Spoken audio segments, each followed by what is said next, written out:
which is going to be about LeBron James and what he had to say for his kid. I'm just going to pull up the quote right here just so I can make sure that I get it right. But essentially, LeBron James, as we all know, greatest basketball player of all time, and if not, top 2 basketball player of all time, and he's been that way since he started his career. He's always been the that sort of kid that's like been labeled as the best. And hold on, because like right now the internet is really bad. But essentially, he grew up like from high school, like all the way down to the NBA, expected to be the greatest, expected to be this savior of the league, expected to be the next MJ. That was the persona that was what he grew up with. And that's a lot of pressure for any teenager to grow up with. Hold on just one second. I'm trying to find the actual quote. But that is ridiculous expectations for anyone. Oh, the post was deleted. That's what this is. Okay, so LeBron deleted the post about it, but I recently just looked at it, and he says in the tweet, "Can y'all please just let the kid be a kid and enjoy college basketball? The work and results will ultimately do the talking no matter what he decides to do. If y'all don't know, he doesn't care what a mock draft is. He just works. Earned, not given." So obviously, this was in response to the recent ESPN mock draft.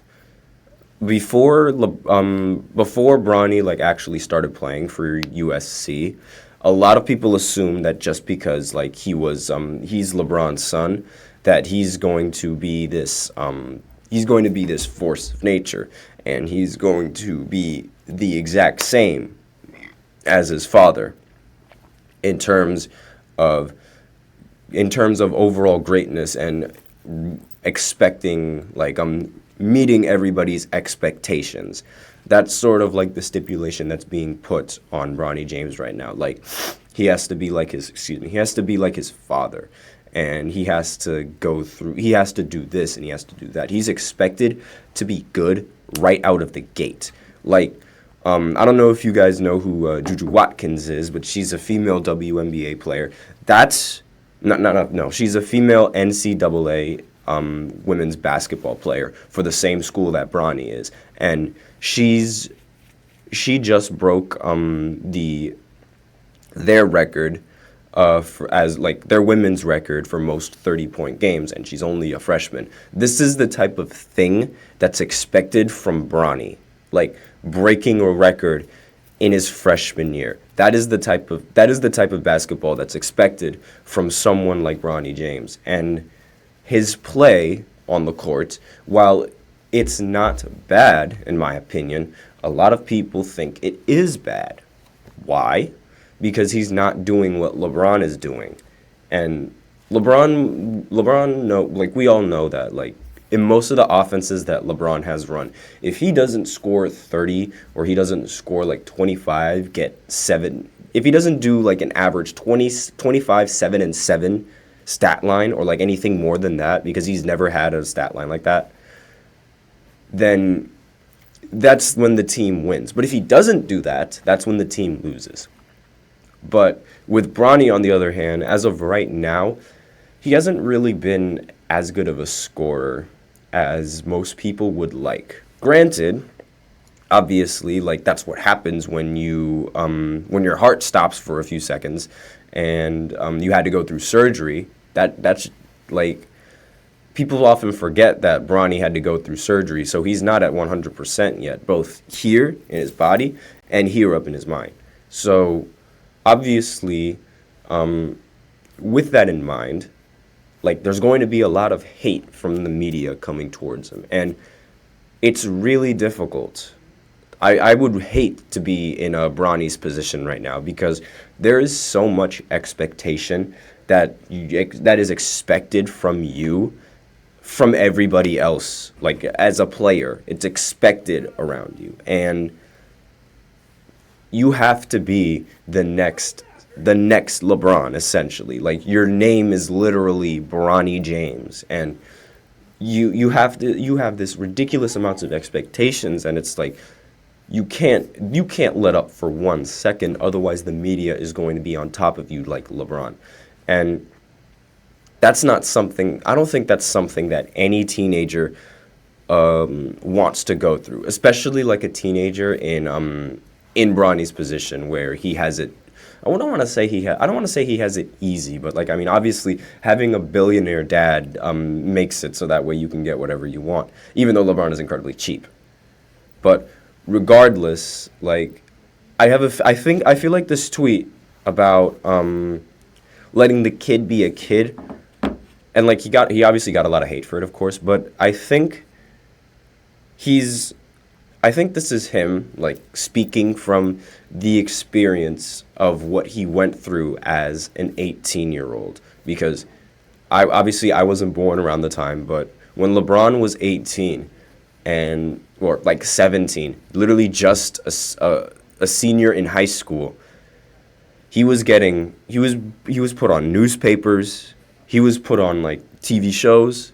He was being asked questions. There was this one time in an interview where I don't remember exactly what was asked, but I do remember that he was asked if he can be better than like MJ or something like that. Their expectations for that kid, for LeBron James, when he was 18 years old and just 18 years old, is ridiculous. And that amount of pressure, like, he's already lived through it, and I feel like he's talking like now, like, as if let my son be able to be a kid. You guys wouldn't let me be a kid, so don't make that same mistake with my son. I feel like that's sort of what he's sort of like trying to portray in this message. And I mean, who better knows about this type of lifestyle than LeBron James? And like, it's really difficult for a child, let alone, like, well, not really a child, but I mean, surprisingly, I know it looks surprising, he's younger than me. It's really tough because, like, again, he still has these ridiculous expectations. Even now, like, as being the oldest player in the league, he still has these ridiculous expectations that he needs to follow. And so if anyone knows it better, he does. It's really tough for Bronny. And just looking at all of like the threads that are responding to LeBron's tweet, like, they're really negative towards Bronny James for no reason. Like, I feel like, I mean, granted, that might have been a response given how LeBron tweeted like a while ago saying, "Man, Bronny definitely better than some of these cats I've been watching on League Pass today.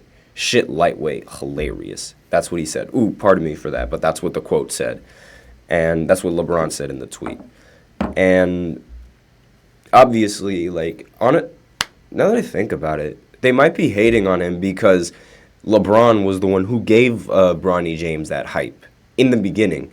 And now he's saying, can y'all just let the kid play? Like, now that somewhat makes a little bit of sense why people are hating on LeBron for that. Like, I am a LeBron fan, but I'm not going to be delusional and say that, like, I mean, okay, he set himself up. He just set Bronny up there because, like, now he's responsible for that because he put a lot of expectation on his son. Even though, like, granted, you're supposed to expect that expectation. Like, you're supposed to expect, like, the media to be on you. You're supposed to expect the media to, like, have you up here, like in their business, and you expect, like, it's expected for someone who's named Bronny James. And like LeBron, like he may have set him up, but at the same time, it's like it might not have even been a setup. It might have just been, oh, let's see how my son would react if I were to tweet this, and like maybe he'll put on a show like on the spot and prove to everyone that he's him, because that's usually like how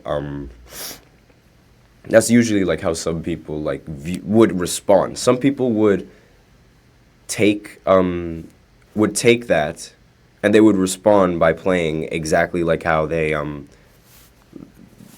exactly like what LeBron said they would play. Like, I guess he was sort of expecting that from Bronny, but who knows? And ESPN, but yes, then again, ESPN removed Bronny from the 2024 mock draft, and I mean, I can't really blame them. Granted, like Ronnie as a player right now, again, his offense isn't where it needs to be, but his defense is very, very elite, which is something that a lot of people notice, but, they don't really pay attention to. So, but regardless, like, do I really think this is going to, like, affect his draft stock? No. I still think that Ronnie's going to be drafted number 1, but because LeBron wants to play with his son, and whichever team gets Bronny is the team that's going to get LeBron, in my personal opinion. Now, obviously, like, there's rumors going around that Bron is going to be in like a 6-figure deal with the Los Angeles Lakers really soon, but I seriously don't think he's going to like take that over playing with his son if he can. Granted, if Bronny doesn't get drafted now, it looks like we might have another year with LeBron, like just regular LeBron and no Bronny, because again, LeBron said that he wanted to play in the NBA with his son, and I believe that when LeBron plays in the NBA with his son, he'll either do it for 1 or 2 seasons, and then he's going to announce his retirement. And he's 50-50 on the tour. He said it in the All-Star break. But regardless, like, I still think that he's really, really adamant about playing with his son. And it's really tough right now. They're really in a pretty difficult spot. But with that, we're out of time for the first show segment. And tune in for the second segment where I talk about Chris Paul returning from injury. And before I break off into the break, let me know what you guys think in the comments. Do you think that should just let the kid be a kid? Or do you think that we gotta pester him and be all up in his business and like criticize him when he's not the player that we think he should be? You guys let me know in the comments, but I will be right back after this short break.